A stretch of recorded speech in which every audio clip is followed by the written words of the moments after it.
Hi Inovec-iennes, it's Julia here. I'm going to be showing you a little bit of stuff from last class, but a little bit of a preview for next class.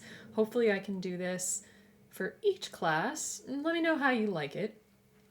Remember, you can always rewind and watch any part over and over and over again to see my hands doing a skill. So the first skill that I'm going to do is I'm going to do the crossed stitch. Now we remember from our pattern that anytime we see CS, it refers to this crossed stitch. And so there's a couple of little things that are here. So for example, in the neckband, that's what we're doing every other row.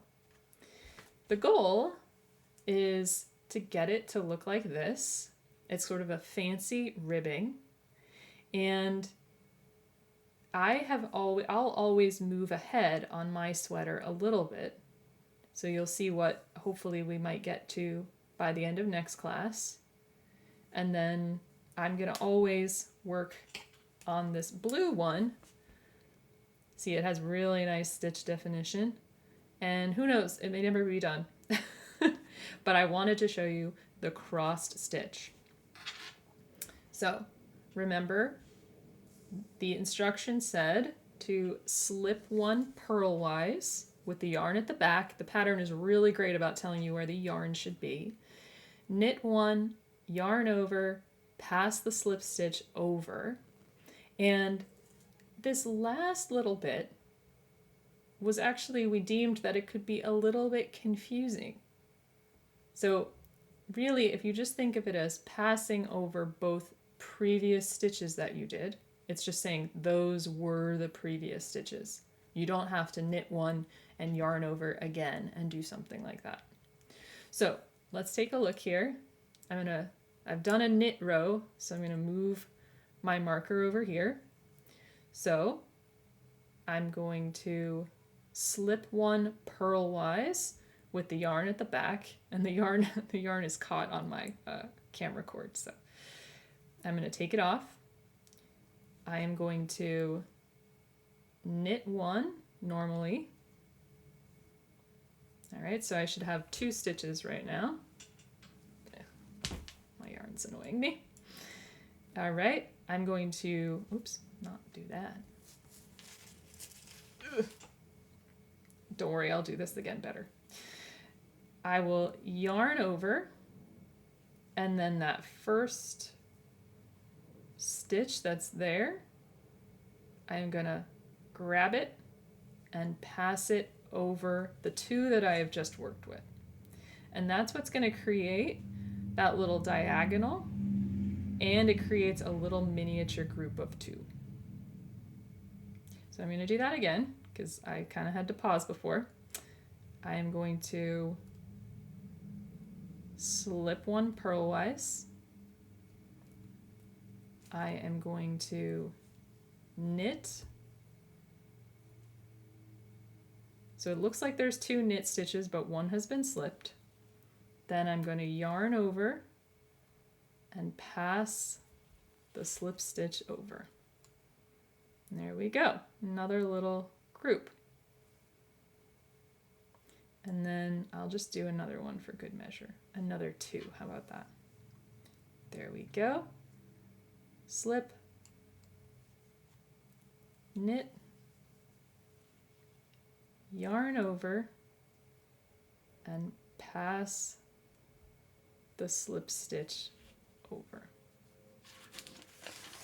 And I'll take that away even to make the last one look super nice. I'm going to slip one purlwise, knit, yarn over, and pass the slip stitch over. So by now I've got 4 little groups. That was the first time. This diagonal line is the first time I did it. And this diagonal line is the second time I did it. And notice, if everything's going well, those 2 should be parallel. Boop. parallel lines. There we go. If they're not parallel to each other, you might want to go back and check your stitches and make sure you have the right groups of 2. Then, in between all of those rows, you are going to do a knit row. And so, otherwise, this would get all bunchy and sort of messed up looking. So, a lot of times, the skills that we're going to do, you're going to knit a row in between so that things don't bunch up. All right, so remember, rewind that as much as possible. You can also slow down the video. You can do that in the settings of your YouTube. And I'm going to do one more. I'm going to slip one purlwise. I'm going to knit one. I'm going to yarn over. And then I'm going to pass that slip stitch over. Ta-da! And now I will keep doing it around like this, and I will have a full neckband ready to go by the time class starts. So, one thing that's going to happen is our whole sweater can't be this width, right? This is just our neck. So at some point we're going to have to do an increase. And at the very end of class last time, we started talking about the different kinds of increases and what was going to happen. The increase used in this pattern is make one left. And let me show you a little bit about make one left. I've made a swatch with another yarn, nice bright pink. All right, so this knit fabric is just straight up and down. It's exactly like what we did in our gauge swatches, but I wanted to make more stitches and I wanted to show you make one left. So when I lay this flat, notice that it has grown wider, right? And now it kind of wants to sit like that. And I will move it really close. Hopefully this pink isn't bad, but there is a little diagonal line here where these stitches are growing. And it's a line that is going up and to the left. And that's what make one left means. We are expanding our fabric to the left.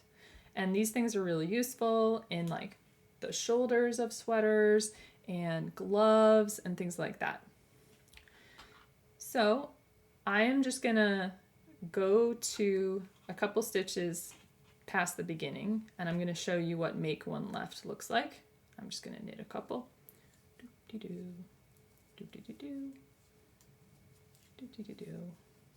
Okay.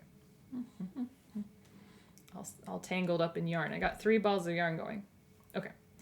I'm going to do a couple normal stitches. Don't you worry. All right.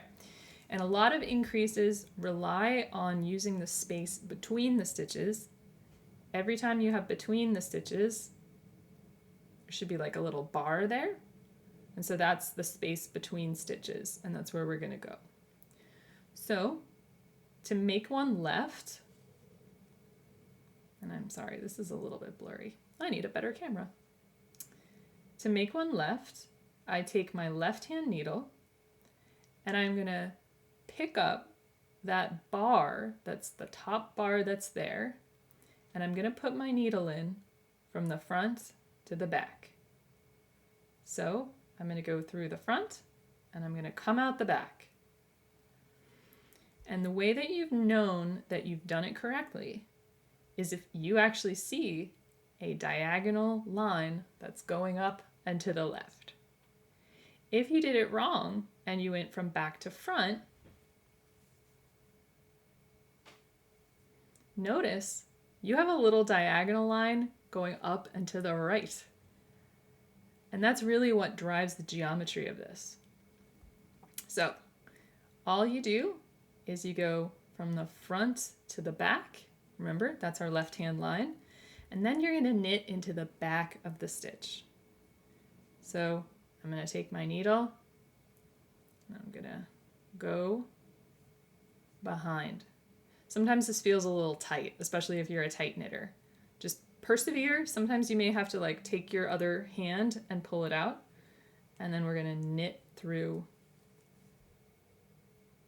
and finish off. I'm going to do another one. I'm going to go a couple more stitches.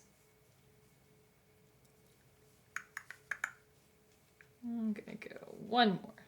Okay. And I'm going to make one left again.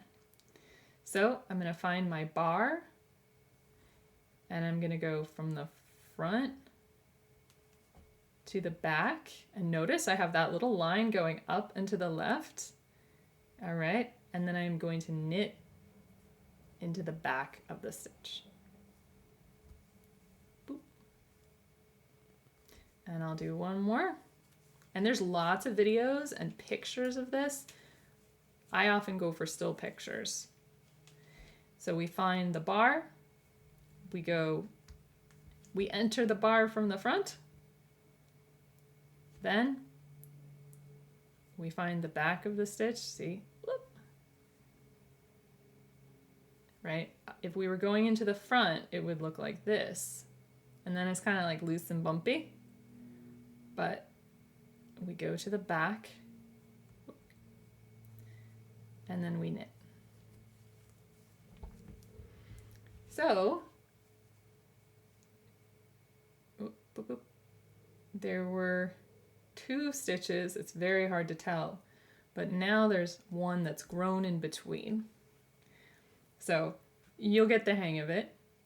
What happens when you do this every couple of stitches, as opposed to in the same place every time, is it kind of just becomes a little bit of a decorative flourish in addition to increasing to make our yoke bigger. So really, I think a make one right would have worked, or a different addition that didn't create some kind of a hole. So if you're more comfortable with make one right, it would probably work out. And again, that's something that's going to come up in our next class. If you feel bold enough to get there, great, go ahead. I totally believe in you. And the worst thing that happens is we can fix it afterwards. All right, so I will see you all on Tuesday. And what we're going to tackle is some increases. And then hopefully we will get to short rows, which is the next part. And I definitely want to show you in person, but I'll make you a little video about that as well. All right, bye.